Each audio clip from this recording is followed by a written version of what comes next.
We already graded it last week? Perfect. Okay. Really quickly, people in the very, very front, can you help me by pulling your chairs up with Rebecca? For some reason, we have this weird curvy thing going on. I'm not sure why.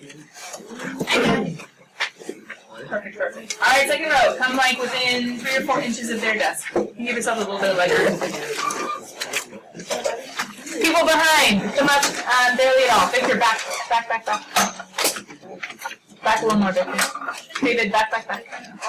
There's supposed to be theoretically a row in between. Perfect. Three instructions. That's so much better. Okay.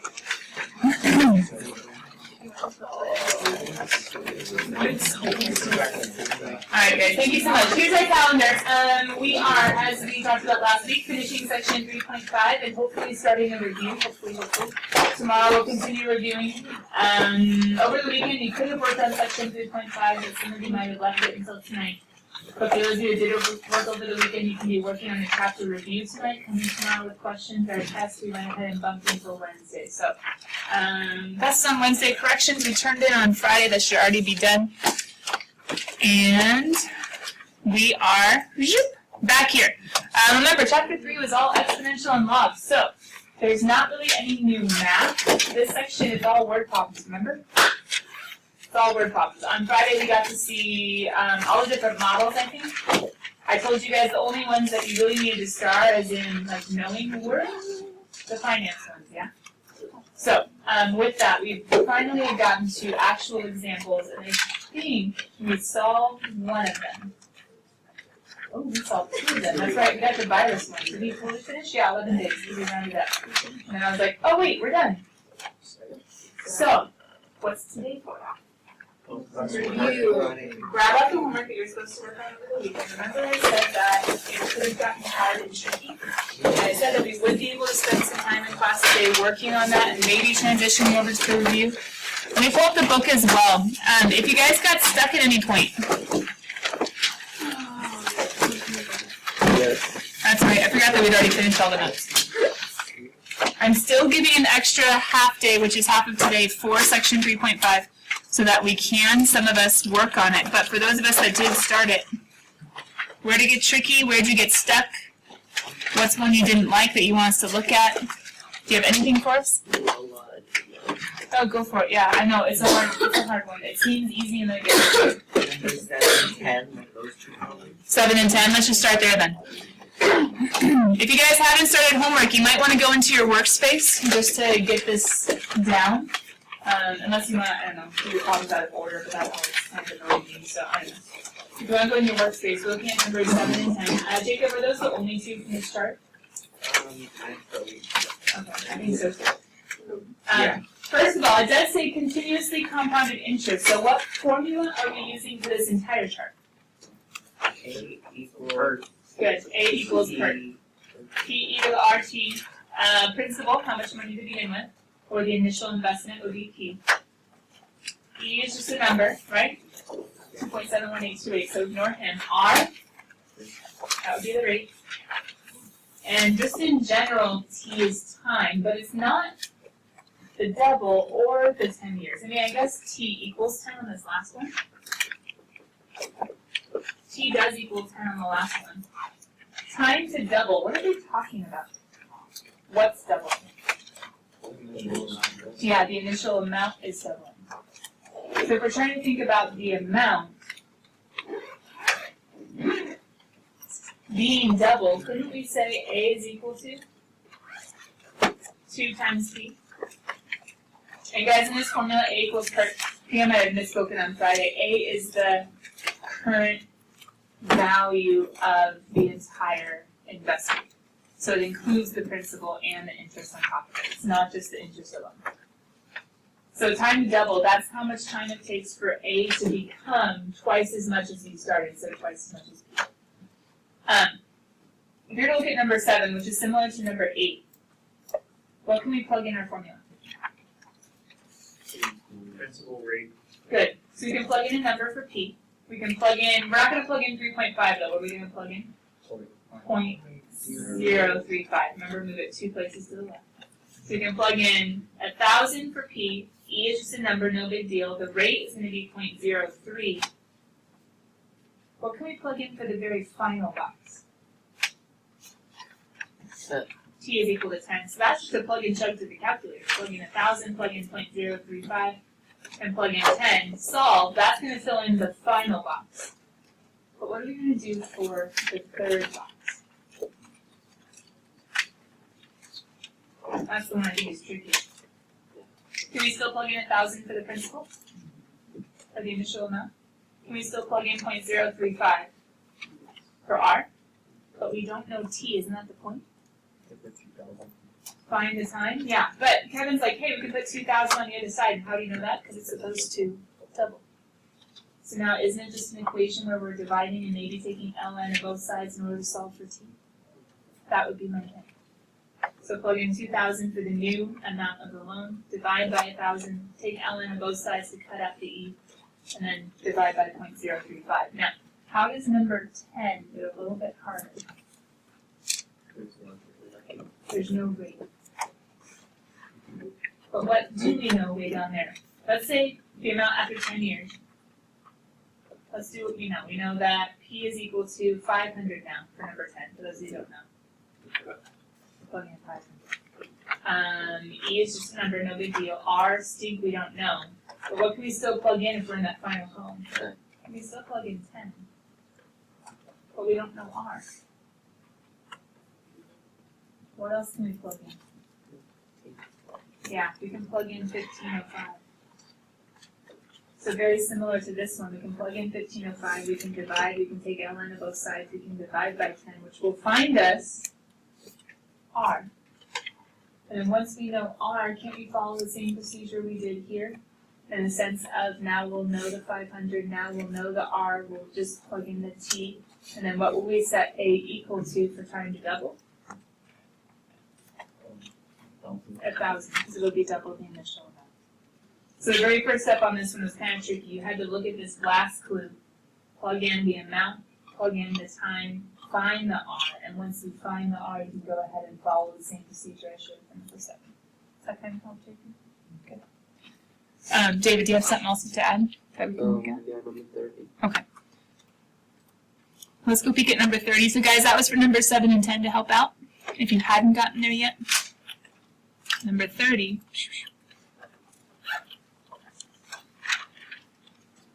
Let's figure out what we have first. So this is a population problem. This shows us the mid-year populations in millions of these countries in 2010 and what they're projecting, what they're educatedly guessing is going to be their populations in the year 2020. Very different, right? We have Bulgaria, Canada, China, UK, and then the US. Letter A says, find the exponential growth or decay model for the population of each country by letting t equals 10 correspond to the year 210.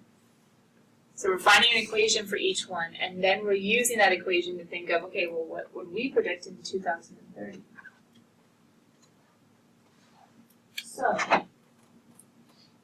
if t equals 10 on this one, couldn't we say all of these points have the x of 10 and all of these points have the x of 20? So we could say that for Bulgaria, we know the point 10, 7.1, and we know the point 26.6. Now how does that help us find an equation? Well, first of all, did Bulgaria grow or decrease? Okay, so Bulgaria seems to be decreasing. So we're going to use the model, which we always have to start with the model. Y equals, so we're going to use the decay one. So A, e to the negative b, t. How are we going to find this model? Well, we have t's and we have y's. We have t's and we have y's. So let's just take Bulgaria just as an example. I could say when t equals 10, y equals 7.1 million, right? But I don't just know that one, I also know when t equals 20, the population is 6.6. How can I solve two equations with two unknowns? Both of them are missing a and b, but I was able to plug in the t and the y. Any ideas? Set it equal to a and then plug it back in. Okay, so Kevin's saying, like, why don't we just solve both of them for a and set them equal to each other? That's one way. Or we can solve for a and then we can substitute into the other. That's another way. There technically is a third way, but I guess it might be a little messy for some. Instead of adding equations or subtracting equations, we could also divide equations. Instead of just adding equations together, which wouldn't really help, or subtracting equations together, we could divide equations. Why is that kind of helpful? Just subtract. What's going to happen to the a's when you divide? So you're left with e to the negative 10b all over e to the negative 20b. And guys, can we do something with exponents when we're dividing like bases? Yeah. So what would be negative 10 minus negative 20? Careful. Negative 10 minus negative 20 would be plus 20. So it would be e to the 10b. Well, that just got a little prettier. But yeah, you could have solved for a and plugged into, or you could have solved both of them for a and then set them equal to each other. There's multiple ways of doing it. But eventually, what do you have to do? Yeah, take ln of both sides and then divide by 10. So then b is equal to ln of 7.1 over 6.6, all divided by 10. You would just get a decimal. And then with b, what are you going to need to do? You need to plug back in to solve for a. And then once you have that model, then you can do the prediction for 2030. To be honest, guys, the math is exactly the same for all, like the 4 other countries. And letter B, I don't think it really adds too much to what you need to do. Let's talk about which one gives the growth rate. You guys already know where the R should be, right? Where does the R show up? From PERT? That kind of helps. Yeah. So the R would show up in the B, and so they talk about after you find all the equations, look at the B's between the United States and the UK. And that'll kind of tell you about the difference. And then the last one is talking about China versus Bulgaria, growth versus decay. But you guys already know the difference between when it's growth and when it's decay. What's going on with the B as far as when it's growing?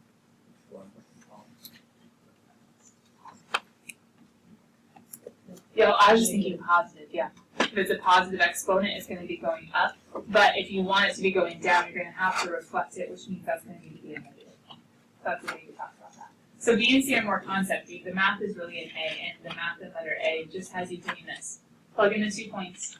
I would say just divide, get rid of A to solve for B. Once you know B, find A. And then predict 2030. And to predict for 2030, what would you plug in for your T? Yeah, T equals 30. Does that kind of give you a direction, David? Cool. Does anybody else have like a particular one? This one, the population one, always kind of trips people up. I think it's interesting because it's, I don't know, it's kind of practical just in the sense of sometimes we think we're all that in a bag of chips, but look at populations, guys. We're kind of not so big as maybe we think they are. Number 15. 15? Okay. I went too fast, sir. Ooh, there's that doubling word. That doubling word gets a little confusing too, but remember, what's going on with doubling? It's finance again, so I can set A equal to 2 times P, yeah. So that's going to be a big clue for this one also. And this is talking about different types of rates. So first of all, annually, what would there's 2 different formulas for finances. One of them deals with so many times a year, and that's going to be the one with the N. And then continuously, that's the one we've already talked about, where A equals PERT. Oops, the R should be a lot smaller. But what's the other formula?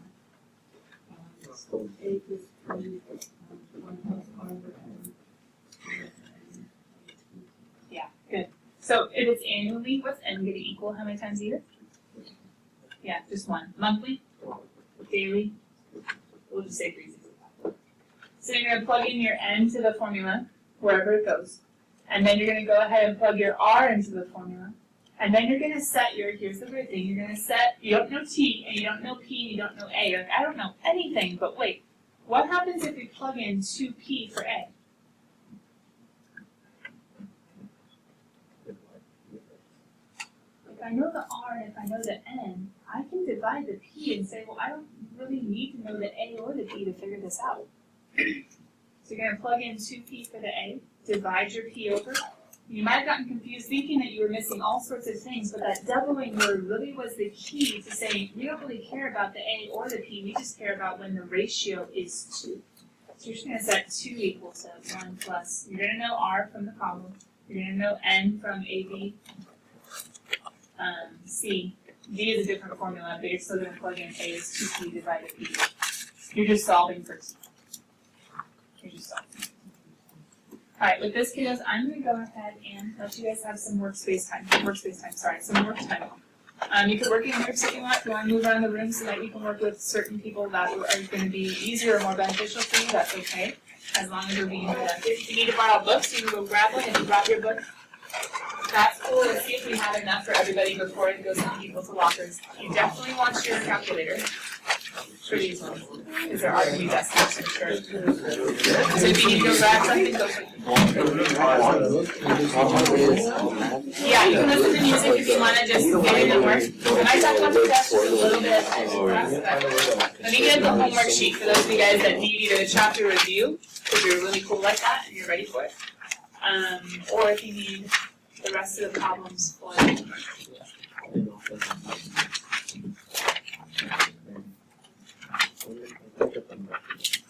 Okay, remember on word problems, you have to write every single word. Short, make it short, sweet, the key information that you need to know, okay? Here's your 3.5. You guys, I'm available. If someone else has a question, I just try to cover just the most common top views that I can get you guys going on.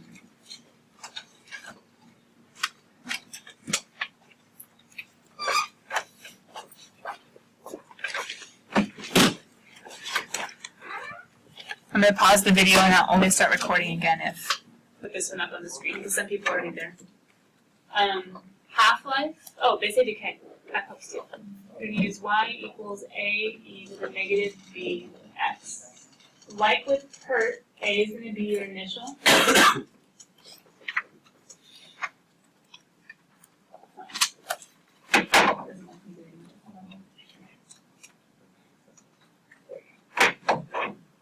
A is like your initial,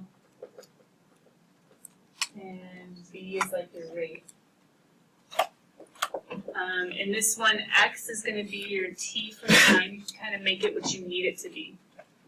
So T would be time. So when you go, for instance, for like number 21, you would go ahead and set up the equation to be y equals 15.99. Nope, don't want that. Initial quantity, sorry, 10. I read the column wrong. Initial quantity, you want it to be 10. E to the negative, you don't know B. What do you know about 15.99? It is a time. You can plug it into the T spot. But do you know anything about that? It's the amount of time it takes for, do you guys know what half-life is? For the initial quantity to be cut in or to decay away to only be half. So what could I set the y equal to, which is like the amount after so much time? 5.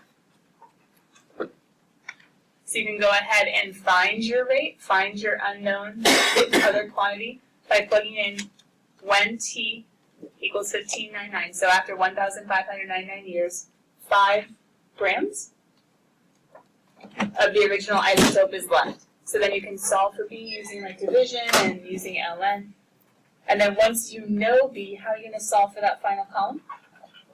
Plug it in, yeah. So then you're going to go ahead and say, okay, well I know y equals, and then there's 10, there's e to the negative. You're going to find that guy out, and then you're going to plug in 1,000 years.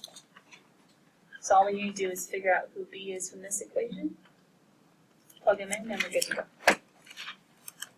That makes sense? So start with that decay equation, plug in what you know. 15.99, you can cut the original amount in half.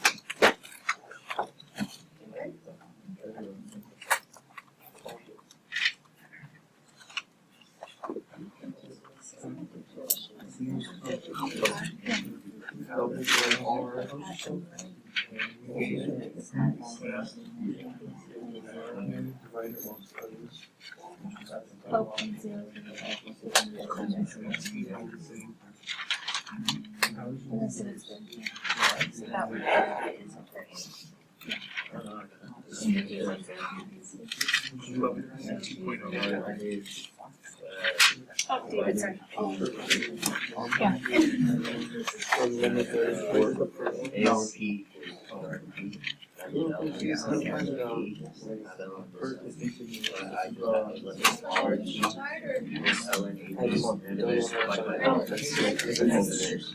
Yeah, I don't know how to use it.